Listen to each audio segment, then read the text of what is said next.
Shalom, Injil Imamat pasal 14, yang terdiri dari 57 ayat dan sebagai lanjutan cerita dari Injil Imamat pasal 13 yang berjudul Penyakit Kusta. Beginilah firman Tuhan. Tuhan berfirman kepada Musa, inilah yang harus menjadi hukum tentang orang yang sakit kusta pada hari pentahirannya, ia harus dibawa kepada imam. Dan imam harus pergi keluar perkemahan, kalau menurut pemeriksaan imam penyakit kusta itu telah sembuh daripadanya. Maka imam harus memerintahkan, supaya bagi orang yang akan ditahirkan itu diambil 2 ekor burung yang hidup dan yang tidak haram, juga kayu aras, kain kirmizi dan hisop. Imam harus memerintahkan supaya burung yang seekor disembelih di atas belanga tanah berisi air mengalir. Tetapi burung yang masih hidup haruslah diambilnya bersama-sama dengan kayu aras, kain kirmizi dan hisop, lalu bersama-sama dengan burung itu semuanya harus dicelupkannya ke dalam darah burung yang sudah disembelih di atas air mengalir itu. Kemudian ia harus memercik 7 kali kepada orang yang akan ditahirkan dari kusta itu dan dengan demikian mentahirkan dia, lalu burung yang hidup itu haruslah dilepaskannya ke padang. Orang yang akan ditahirkan itu haruslah mencuci pakaiannya, mencukur seluruh rambutnya dan membasuh tubuhnya dengan air, maka ia menjadi tahir. Sesudah itu ia boleh masuk ke dalam perkemahan, tetapi harus tinggal di luar kemahnya sendiri 7 hari lamanya. Maka pada hari yang ke-7 ia harus mencukur seluruh rambutnya, rambut kepala, janggut, alis, bahkan segala bulunya harus dicukur, pakaiannya dicuci, dan tubuhnya dibasuh dengan air, maka ia menjadi tahir. Pada hari yang ke-8 ia harus mengambil 2 ekor domba jantan yang tidak bercela dan seekor domba betina berumur setahun yang tidak bercela dan 3/10 eva tepung yang terbaik diolah dengan minyak sebagai korban sajian, serta 1 log minyak.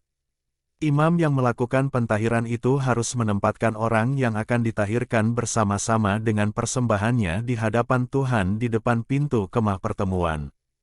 Dan ia harus mengambil domba jantan yang seekor dan mempersembahkannya sebagai tebusan salah bersama-sama dengan minyak yang 1 log itu, dan ia harus mempersembahkannya sebagai persembahan unjukan di hadapan Tuhan. Domba jantan itu harus disembelihnya di tempat orang menyembelih korban penghapus dosa dan korban bakaran, di tempat kudus, karena korban penebus salah, begitu juga korban penghapus dosa, adalah bagian imam, itulah bagian maha kudus. Imam harus mengambil sedikit dari darah tebusan salah itu dan harus membubuhnya pada cuping telinga kanan dari orang yang akan ditahirkan dan pada ibu jari tangan kanan dan pada ibu jari kaki kanannya. Imam harus mengambil sedikit dari minyak yang 1 log itu dan menuangnya ke telapak tangan kiri imam sendiri. Ia harus mencelupkan jari kanannya ke dalam minyak yang di telapak tangan kirinya itu dan sedikit dari minyak itu haruslah dipercikkannya dengan jarinya 7 kali di hadapan Tuhan. Dari minyak selebihnya imam harus membubuh sedikit pada cuping telinga kanan orang itu, pada ibu jari tangan kanannya dan pada ibu jari kaki kanannya, di tempat mana darah tebusan salah dibubuhkan. Dan apa yang tinggal dari minyak itu haruslah dibubuhnya pada kepala orang yang akan ditahirkan. Dengan demikian imam mengadakan pendamaian bagi orang itu di hadapan Tuhan. Imam harus mempersembahkan korban penghapus dosa dan dengan demikian mengadakan pendamaian bagi orang yang akan ditahirkan dari kenajisannya. Dan sesudah itu ia harus menyembelih korban bakaran. Kemudian imam harus mempersembahkan korban bakaran dan korban sajian di atas mezbah. Dengan demikian imam mengadakan pendamaian bagi orang itu, maka ia menjadi tahir. Tetapi jikalau orang itu miskin dan tidak mampu, ia harus mengambil domba jantan seekor saja sebagai tebusan salah untuk persembahan unjukan, supaya diadakan pendamaian bagi orang itu, juga 1/10 eva tepung yang terbaik diolah dengan minyak untuk korban sajian, dan 1 log minyak. Dan lagi 2 ekor burung tekukur atau 2 ekor burung merpati sekadar kemampuannya, yang seekor harus menjadi korban penghapus dosa dan yang seekor lagi menjadi korban bakaran. Pada hari yang ke-8 ia harus membawa semuanya untuk pentahirannya kepada imam, ke depan pintu kemah pertemuan di hadapan Tuhan. Kemudian imam harus mengambil domba tebusan salah dan minyak yang 1 log itu, lalu imam harus mempersembahkan semuanya sebagai persembahan unjukan di hadapan Tuhan. Ia harus menyembelih domba tebusan salah dan imam harus mengambil sedikit dari darah tebusan salah itu dan membubuhnya pada cuping telinga kanan orang itu dan pada ibu jari tangan kanan dan ibu jari kaki kanannya. Dan imam harus menuang sedikit dari minyak itu ke telapak tangan kirinya sendiri. Lalu sedikit dari minyak itu haruslah dipercikkan oleh imam dengan jari kanannya 7 kali di hadapan Tuhan. Kemudian imam harus membubuh sedikit dari minyak itu pada cuping telinga kanan dari orang yang akan ditahirkan, pada ibu jari tangan kanannya dan pada ibu jari kaki kanannya, di tempat mana dibubuhi darah tebusan salah itu. Dan minyak selebihnya haruslah dibubuhnya pada kepala orang yang akan ditahirkan, supaya diadakan pendamaian bagi orang itu di hadapan Tuhan.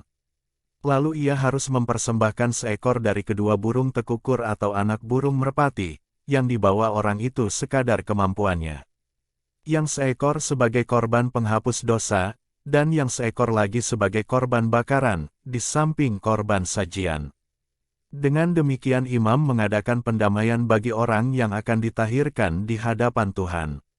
Itulah hukum tentang pentahiran seorang yang kena kusta yang tidak mampu. Tuhan berfirman kepada Musa dan Harun, "Apabila kamu masuk ke tanah Kanaan yang akan kuberikan kepadamu menjadi milikmu dan aku mendatangkan tanda kusta di sebuah rumah di negeri milikmu itu, maka pemilik rumah itu harus datang memberitahukannya kepada imam, ada kelihatan seperti tanda kusta di rumahku."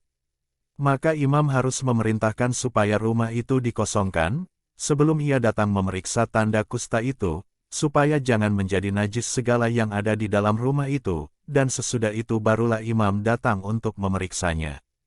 Kalau menurut pemeriksaannya tanda pada dinding rumah itu merupakan lekuk-lekuk yang kehijau-hijauan atau kemerah-merahan warnanya, yang kelihatan lebih dalam dari permukaan dinding itu, imam harus keluar dari rumah itu, lalu berdiri di depan pintu rumah, dan menutup rumah itu 7 hari lamanya. Pada hari yang ketujuh imam harus datang kembali, kalau menurut pemeriksaannya tanda kusta itu meluas pada dinding rumah. Maka imam harus memerintahkan supaya orang mengungkit batu-batu yang kena tanda itu dan membuangnya keluar kota ke suatu tempat yang najis. Dan ia harus mengikis rumah itu sebelah dalam berkeliling, dan kikisan lepa itu haruslah ditumpahkan keluar kota ke suatu tempat yang najis. Dan orang harus mengambil batu-batu lain, lalu memasangnya sebagai pengganti batu-batu tadi, dan harus mengambil lepa lain dan melepa rumah itu. Tetapi jikalau tanda itu timbul lagi di dalam rumah itu, sesudah batu-batunya diungkit dan sesudah rumah itu dikikis, bahkan sesudah dilepa lagi. Dan kalau imam datang dan menurut pemeriksaannya tanda itu meluas di dalam rumah, maka kusta ganaslah yang di dalam rumah itu, dan rumah itu najis. Rumah itu haruslah dirombak, yakni batunya, kayunya dan segala lepa rumah itu, lalu dibawa semuanya keluar kota ke suatu tempat yang najis. Dan orang yang masuk ke dalam rumah itu selama rumah itu ditutup, menjadi najis sampai matahari terbenam. Dan orang yang tidur di dalam rumah itu haruslah mencuci pakaiannya, demikian juga orang yang makan di dalam rumah itu haruslah mencuci pakaiannya. Tetapi jikalau imam datang dan menurut pemeriksaannya tanda itu tidak meluas di dalam rumah itu, sesudah dilepa, maka imam harus menyatakan rumah itu tahir, karena tanda itu telah hilang. Kemudian, untuk menyucikan rumah itu, haruslah ia mengambil 2 ekor burung, kayu aras, kain kirmizi dan hisop. Burung yang seekor haruslah disembelihnya di atas belanga tanah berisi air mengalir. Lalu ia harus mengambil kayu aras dan hisop, kain kirmizi dan burung yang masih hidup itu, dan mencelupkan semuanya ke dalam darah burung yang sudah disembelih dan ke dalam air mengalir itu, kemudian ia harus memercik kepada rumah itu 7 kali. Dengan demikian ia harus menyucikan rumah itu dengan darah burung, air mengalir, burung yang hidup, kayu aras, hisop, dan kain kirmizi. Dan burung yang hidup itu harus dilepaskannya keluar kota ke padang. Dengan demikian ia mengadakan pendamaian bagi rumah itu, maka rumah itu menjadi tahir. Itulah hukum tentang setiap penyakit kusta, kudis kepala, tentang kusta pada pakaian dan rumah. Tentang bengkak, bintil-bintil dan panau. Untuk memberi petunjuk dalam hal najis atau dalam hal tahir, itulah hukum tentang kusta. Demikian firman Tuhan dari Injil Imamat pasal 14, Tuhan Yesus memberkati.